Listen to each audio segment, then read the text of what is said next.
Bonjour à tous, ravie de participer au salon professionnel merci de votre présence. Je me présente, je m'appelle Myriam Guillot, donc je suis coach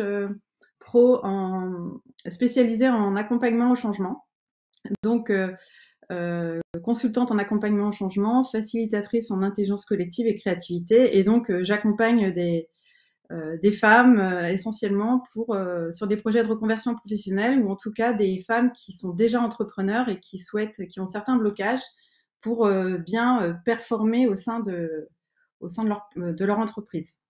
Voilà, donc aujourd'hui, cette masterclass, elle, euh, le sujet, c'est vraiment identifier ces croyances limitantes, c'est-à-dire à quoi ça sert et comment est-ce que vous pouvez vous en servir au quotidien. Donc, avant de commencer, je voudrais juste clarifier un point qui me semble important. Il y a une différence très importante entre les croyances globales et les croyances spirituelles ou religieuses. Et donc, ce dont on va en parler n'a absolument rien à voir avec de la spiritualité. C'est vraiment une croyance, c'est vraiment une pensée que vous considérez être la vérité. Voilà. Donc, on va pouvoir commencer. C'était important de clarifier ce point pour pas qu'il y ait d'incompréhension. Alors, oh. Alors, qu'est-ce qu'une croyance? Eh bien, comme je vous disais, nos croyances, en fait, sont constituées de toutes les idées qui sont les nôtres et que nous considérons être la vérité. Donc, finalement, tout ce que l'on dit et fait dépend de notre système de croyances.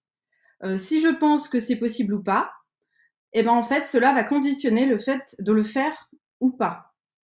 Et en fait, une pensée, c'est différent d'une idée. C'est-à-dire qu'une pensée, c'est quelque chose qui est beaucoup plus structuré, alors qu'une idée, c'est plutôt une logique de réflexion et c'est profondément plus éphémère. Donc, ce qui est important de comprendre, c'est que nous, oh, on se demande parfois, est-ce que nos idées sont les nôtres? Il faut savoir que 80% de nos croyances nous ont finalement été transmises par notre environnement, notre famille et notre culture. Et que inconsciemment, nous allons tout faire pour nous y conformer. C'est inconscient et ça oriente tous nos schémas de pensée. Les croyances nous font finalement perdre toute forme de lucidité. Par exemple, enfant, une mère qui dit à sa fille ne fais pas confiance aux hommes, ils vont te trahir. Eh bien, elle a un schéma de pensée inconscient qui va la conditionner à l'âge adulte et la probabilité qu'elle soit trahie elle-même adulte est beaucoup plus forte. Et le jour où ça arrivera, sa mère lui dira je te l'avais dit. Sauf qu'en fait, sa mère l'avait conditionnée sans s'en rendre compte. Et donc, toutes les croyances que l'on a qui se développent, la majorité se développent pendant notre enfance. Donc, qu'est-ce qu'une croyance? Eh bien, en fait, les croyances, elles vont structurer tout notre processus interne, tout notre état interne. Nos idées, ça fonctionne à partir de ce que l'on voit, ce que l'on entend, notre environnement extérieur. Et cela va nous mettre dans un état interne qui va générer des comportements spécifiques. Et c'est ces comportements qui vont renforcer cette croyance.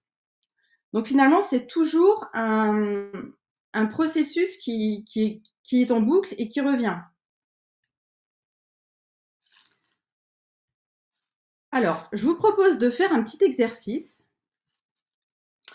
et de prendre un carnet, une feuille de papier, enfin ce que vous voulez, et puis de me noter 5 idées auxquelles vous croyez à propos de vous, à propos de votre travail, de l'amitié, l'éducation des enfants, des systèmes politiques, de la réussite sociale, de la vie de couple, de l'argent, du travail, enfin n'importe quoi. En tout cas, ce qui vous vient, vous, à l'instant T, et qui vous parle. Et une fois, donc, vous notez 5 idées, et pour ces 5 idées, je vous propose de trouver au moins 3 arguments convaincants. Par exemple, concernant l'éducation des enfants, je pense que il ne faut pas frapper ses enfants. Voilà. Et ensuite, vous me citez 3 arguments convaincants. Donc, allez-y, je vous laisse faire ça pendant quelques instants. N'hésitez pas à me partager si vous avez des questions dans le chat.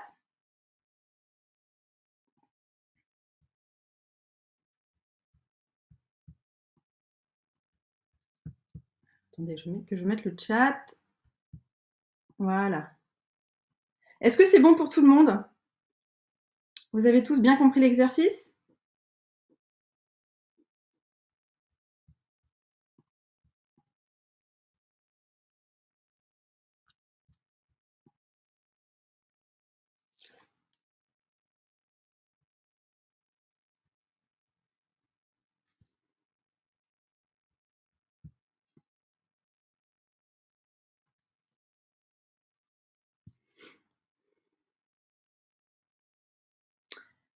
Alors, est-ce que vous pouvez me partager dans le chat si c'est OK pour vous, si vous avez trouvé 5 idées?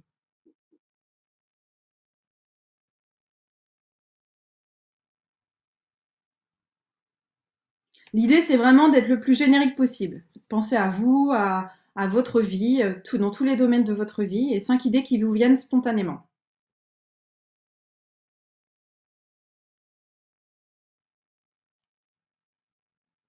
Une fois que vous avez ces 5 idées, vraiment trouvez 3 arguments convaincants. Dites-moi OK quand. Est-ce que vous pouvez noter dans le chat OK quand vous avez noté les 3 arguments pour vos 5 idées, s'il vous plaît. Plus difficile de trouver des arguments convaincants. Bah oui, effectivement. En même temps, si c'est une idée auquel vous pensez, si vous devez débattre avec quelqu'un qui n'a pas les mêmes convictions que vous, comment est-ce que vous allez défendre votre opinion?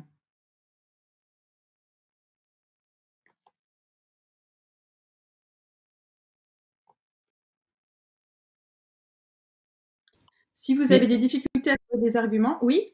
oui, pardon, excusez-moi, Myriam. J'ai juste que je ne sais pas si vous voyez les commentaires en fait dans Oui, YouTube. oui, oui, je les vois. Ah, Je les d'accord, vois. ok, très bien. Alors je vous laisse. Ok, je vous laisse. Merci.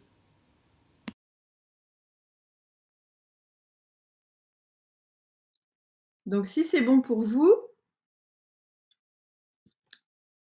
une fois que vous avez vos arguments, donc vous avez par exemple, vous êtes en situation d'échanger avec quelqu'un avec qui, imaginez que vous êtes en situation de vous rencontrer des personnes que vous ne connaissez pas forcément, et puis vous avez un sujet dans la conversation qui arrive sur votre croyance. Donc, vous avez pris une croyance, par exemple, comme je reprends mon exemple de tout à l'heure, sur l'éducation des enfants. Et donc là, vous avancez vos arguments. Et cette personne n'est pas du tout d'accord avec vous et va vous proposer des contre-arguments. Elle va vous expliquer pourquoi, d'après elle, vous avez tort, pourquoi elle pense autrement, etc., etc. Et il s'avère que vous verrez à quel point, dans ce genre de cas, on tient à nos croyances, à quel point on est prêt à les défendre. Quand quelqu'un, finalement, remet en cause notre système de croyances, souvent, on a tendance à le percevoir comme une menace. Et qu'est-ce qui fait ça? C'est l'ego. C'est votre ego qui vous dicte, qui fonctionne comme ça. Pourquoi? Parce que votre ego est très attaché à ses croyances. Mais finalement, vos croyances, qu'est-ce qu'elles dirigent? Eh bien, vos croyances, elles sont orientées sur vous, sur les autres, sur le bonheur et le malheur, et sur la réussite et l'échec. Finalement, les croyances, elles dirigent quoi? Partout dans le monde, tout est une question de croyance. Ça dirige ce que tu es, ce que tu fais, ce que tu obtiens, les résultats que tu as obtenus, tes possessions, tes réussites, tes échecs. Donc en fait, tout est conditionné finalement. Donc tout ce que vous croyez sont vos croyances et vos convictions. Tout ce que vous pensez sont des idées et des raisonnements.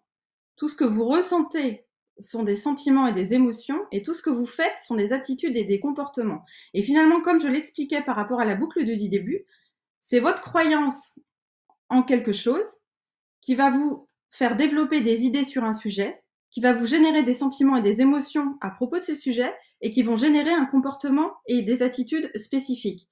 Ce qui fait que tout ceci vient confirmer ce que vous croyez, puisque vous le renforcez à chaque fois que vous faites quelque chose, et ainsi de suite. C'est un processus constant de confirmation, d'entretien et de renforcement. Mais une croyance, c'est finalement quoi? Ce n'est rien d'autre que quelque chose que vous vous dites à vous-même. C'est, vous savez, cette petite voix que vous avez, une petite voix interne. Et attention, parce que nous cherchons plus à satisfaire nos croyances que nous-mêmes. Quand tu fais quelque chose, finalement, quand tu fais quelque chose en lien avec une croyance, tu le renforces. Et la façon dont vous vous parlez à vous-même, ça détermine l'orientation profonde de votre système nerveux et de votre bien-être intérieur. On a tous un bon et un mauvais penchant. C'est humain et c'est OK, on est tous OK avec ça. Donc ça peut être un exemple, un bon penchant, par exemple, l'amour de son prochain, il faut aider les autres, etc. Et ça peut être un mauvais penchant, vous avez une tendance peut-être à avoir facilement peur, ou alors vous pouvez ressentir de la jalousie, de la convoitise. Enfin voilà. Donc, mais c'est ok, on est tous comme ça, on a tous nos zones d'ombre, mais à la façon dont on se parle, dans notre langage interne, chaque fois que vous allez réfléchir au je, vous avez tendance à aller vers le mauvais penchant. Et chaque fois que vous allez vous parler au tu, vous allez plutôt être potentiellement dans le bon penchant. Donc évidemment, c'est pas à chaque fois, mais par exemple, est-ce que vous dites plutôt, allez, tu peux y arriver, tu vas réussir, tu en es capable, ou plutôt, oh, je suis nul, je vais tout rater, je suis pas à la hauteur. Et donc, à chaque fois qu'on a tendance à parler au je, ça a tendance à nous tirer vers le bas. Et donc, c'est important de faire attention à la façon dont on se parle, parce que est-ce que naturellement vous vous dites je suis capable, je vais réussir, ou plutôt je ne suis pas à la hauteur. Et là, il y a une différence entre conscientiser on ne conscientise pas forcément la façon dont on se parle en langage interne. C'est ce que je vous dis, c'est de façon très intuitive. Et également, c'est important de savoir, on a tous des croyances. L'important, c'est pas de savoir si si vous détenez la vérité ou pas. Pourquoi? Parce qu'on a tous nos propres vérités.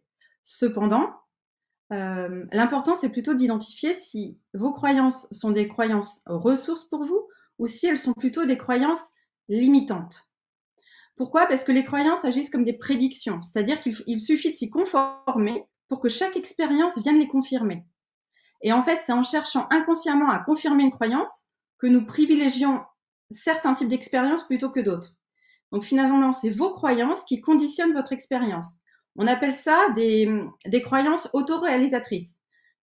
Ce que je crois va se passer. Par exemple, si je crois que je ne suis pas digne d'être aimée, eh bien inconsciemment, je vais organiser toute une vie autour du fait de choisir un partenaire qui ne va pas me respecter.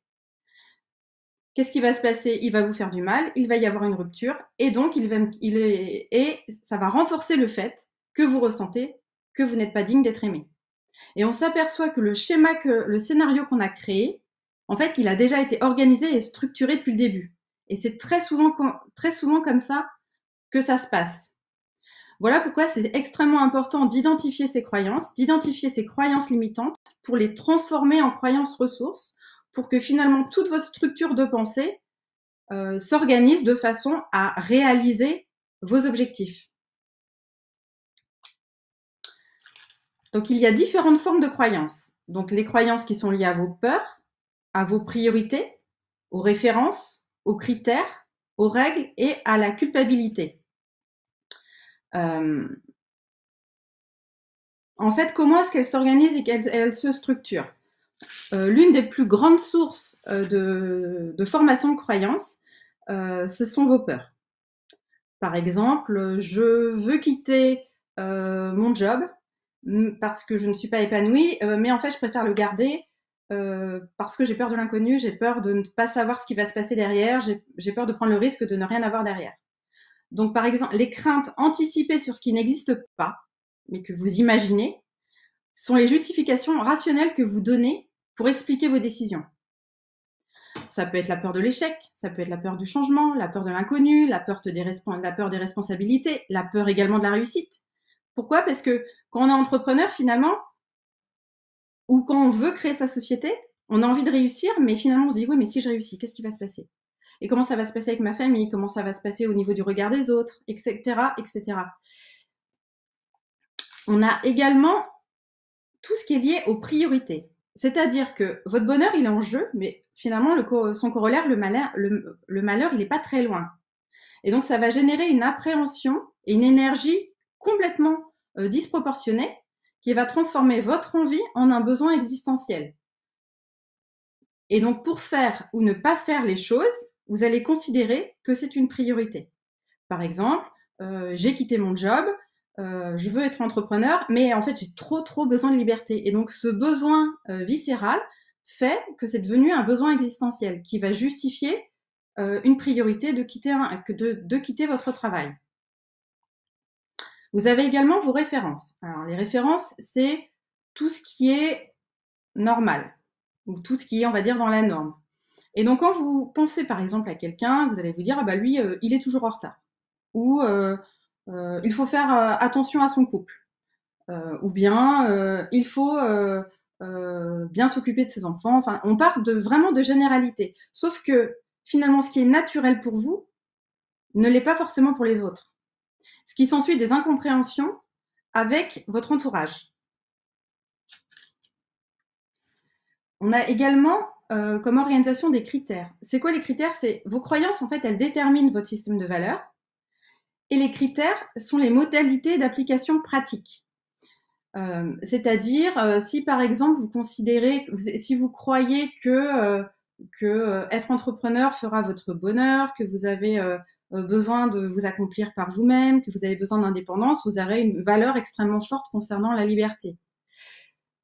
Un exemple plus concret, par exemple, si vous avez la croyance que quand vous aimez quelqu'un, vous devez prendre soin de lui, vous occuper, bien vous occuper de lui, être présent dans sa vie, eh bien, c'est une bonne croyance. Par contre, les modalités d'application pratique, c'est trouver la juste mesure, c'est-à-dire envoyer 50 textos par jour et 60 WhatsApp, ça non, c'est trop. C'est-à-dire que il y a une différence entre être présent et omniprésent. Et donc, en fonction de votre système de valeurs, il faut toujours trouver le juste équilibre pour que vos croyances soient acceptables. On a aussi tout un système de règles. Quelles sont nos règles? On en a tous. Et en fait, on ne peut pas s'en passer. C'est inconscient. Donc, elles font partie de nos fonctionnements mentaux, qu'ils soient conscientisés ou pas, d'ailleurs. Et souvent, elles répondent aux phrases « je dois »,« sinon ». Par exemple, je dois dire merci, sinon on va penser que je suis mal poli. Je dois rester au travail tard le soir, sinon mon patron va penser que je ne suis pas investie dans mon travail. Je dois aller chercher mes enfants à l'école le soir, sinon personne n'ira les chercher parce que mon mari travaille tard le soir et il peut pas s'en occuper. Donc tout ça, en fait, c'est vos croyances.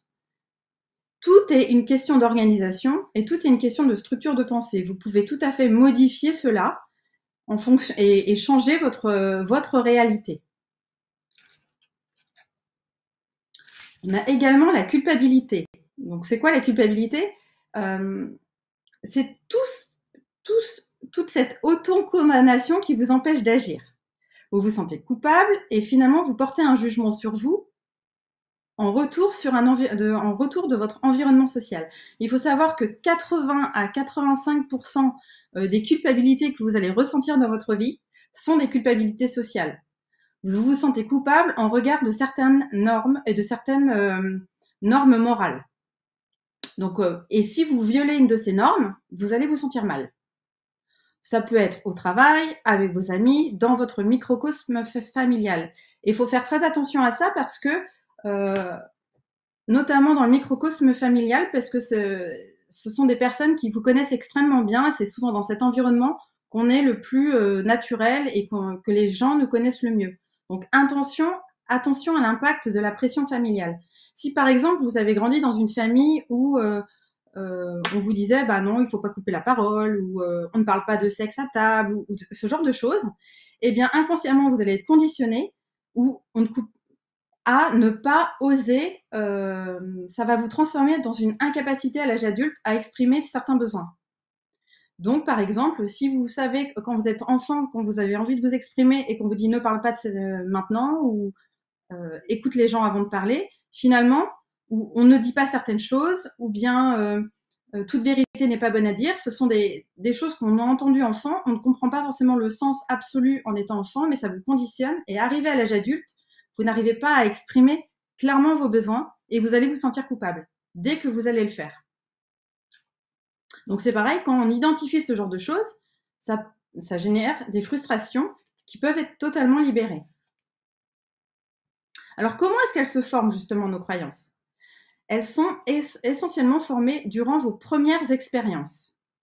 Votre première expérience va prouver Y.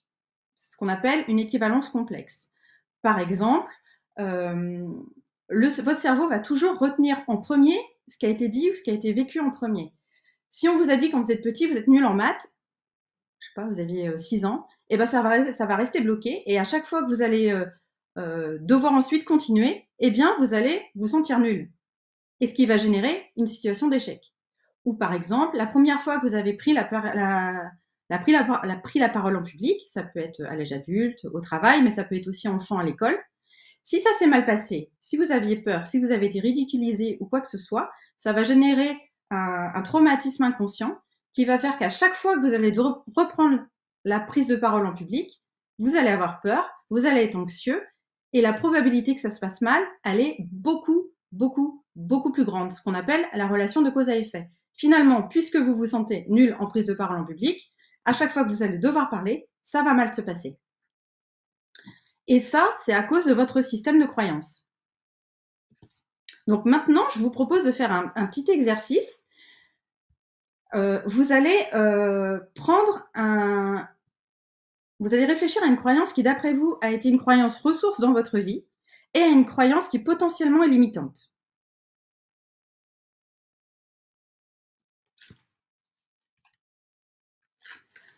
Donc, vous allez choisir une croyance qui pourrait être limitante dans votre vie au quotidien. Je vois le temps passer, donc qu'est-ce qui pourrait, d'après vous, être limitant dans votre vie au quotidien? Quelque chose que vous pensez. Comme on a dit, une croyance, c'est toujours « je pense que ». Quand vous dites « je pense que », c'est une croyance. Ce n'est pas une vérité, c'est une vérité dont vous avez la conviction. Donc, quelle est la croyance qui pourrait être limitante dans votre vie au quotidien, dans votre projet professionnel? Je ne suis pas à la hauteur, j'ai peur de ne pas réussir, je suis nulle en papier administratif, je ne sais pas gérer, je ne sais pas bien m'organiser. Quelle que soit cette croyance, notez-la. Vous l'écrivez sur une feuille. Et ensuite, je vais vous demander de vous auto-évaluer sur une échelle d'auto-évaluer votre croyance sur une échelle de 1 à 10. 1 étant une croyance pas du tout ressource et 10 étant une croyance 100% ressource. Donc, par exemple, je suis nulle en papier pour gérer mes papiers administratifs, 1 sur 10. Donc, voilà, c'est sûr que ça ne va pas m'aider si je veux monter un projet entrepreneurial. Une fois que vous vous êtes auto-évalué sur 1 à 10, l'objectif, c'est de transformer cette ressource, cette croyance limitante en une croyance ressource. Pour ça, vous allez reformuler votre phrase. Vous pouvez le faire en plusieurs étapes. Mais l'important, c'est d'être convaincu de la phrase suivante. Vous pouvez barrer, raturer, changer les mots. Donc, passer de, par exemple, je suis nul à gérer des papiers administratifs à j'ai besoin d'apprendre à gérer des papiers administratifs. Allez, 3 sur 10. Ensuite, j'ai confiance en moi, j'ai confiance en ma capacité à apprendre à gérer mes papiers administratifs. 5 sur 10. Voilà. L'objectif, c'est que vous avancez à chaque fois, mais vous devez modifier votre phrase, vous l'écrivez à chaque fois, vous raturez des mots, vous les barrez, et vous devez atteindre un 10 sur 10. Allez-y, je vous laisse le faire.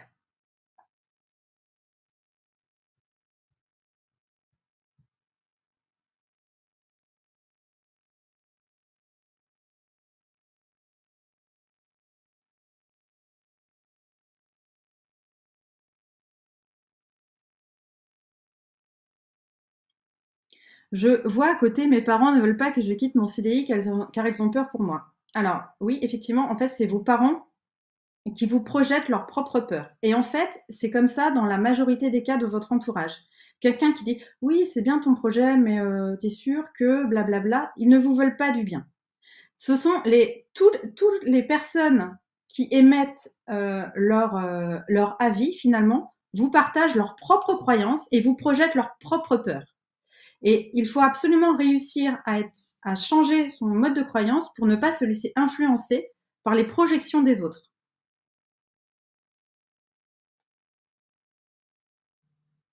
Alors, vous avez tous pris une croyance limitante et vous avez tous commencé à écrire?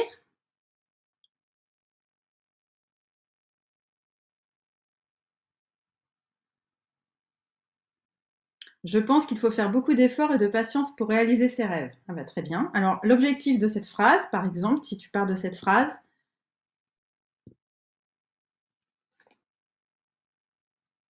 déjà, en auto-évaluation, est-ce que tu te considères à 1 sur 10, 2 sur 10, 3 sur 10, 4 sur 10? Qu'est-ce que tu peux modifier comme mot dans cette phrase en étant profondément convaincu à chaque fois de ce que tu écris et augmenter petit à petit le score de ton auto-évaluation? L'objectif, c'est d'arriver à un 10 sur 10 en étant convaincu de ce que vous avez écrit. Pas d'écrire quelque chose que vous aimeriez. Vraiment quelque chose dont vous êtes convaincu. Donc, trouvez tous les mots qui vous parlent, modifiez toute la phrase pour que vous transformiez cette croyance limitante en une croyance ressource. Et une fois que vous aurez trouvé votre phrase et que vous serez à 10 sur 10, vous l'écrivez 100 fois à la main. Et vous la dites à l'oral avec emphase 100 fois également. Mais la clé de cet exercice, c'est vraiment une fois que vous êtes, par exemple, vous faites, une fois que vous avez écrit votre phrase, vous êtes à 5 sur 10, vous barrez celle d'avant. 5 sur 10, ok, qu'est-ce que je peux encore changer dans cette phrase? Qu'est-ce que je peux modifier? Qu'est-ce que je peux formuler qui soit acceptable pour moi pour que je puisse passer au niveau supérieur? Myriam, Oui. je suis désolée, je vois le temps passer. Il me reste une minute. Une minute et D'accord. c'est bon. Voilà. Alors voilà, ce petit exercice, c'est un outil qui est très puissant, mais c'est un outil qui fonctionne bien pour les croyances, on va dire, qui sont faciles, qui sont pas trop pénalisantes, qui sont plutôt des petites croyances limitantes du quotidien. Donc j'ai des techniques beaucoup plus poussées pour des croyances plus lourdes qui peuvent vous bloquer depuis quelques années. Et pour les très grosses croyances qui vous plombent la vie, qui vous empêchent d'avancer, dans ces cas-là, il faut comprendre qu'il y a une croyance limitante. Donc pour une croyance limitante, en fait, il y a 16 croyances limitantes associées. Et dans ce cas-là, je travaille sur un système de croyances associées avec d'autres outils, d'autres méthodologies, mais ça peut se faire qu'en rendez-vous individuel parce que ça prend plus de temps. Et l'objectif, c'est vraiment de transformer cette croyance limitante en une croyance ressource en utilisant le mode de fonctionnement de votre cerveau. Parce que le système de croyances associées, ça travaille sur tous les strates du cerveau. Voilà. Bah, écoutez, je vous remercie beaucoup. J'espère que vous avez trouvé ça intéressant et que ça vous a plu. Je vous offre un petit cadeau pour toutes les personnes qui ont participé à ce live. En tout cas, je vous offre 1 heure de coaching offert. Donc, si ça vous intéresse et si vous voulez en savoir plus, n'hésitez pas à me contacter. Je vous remercie beaucoup.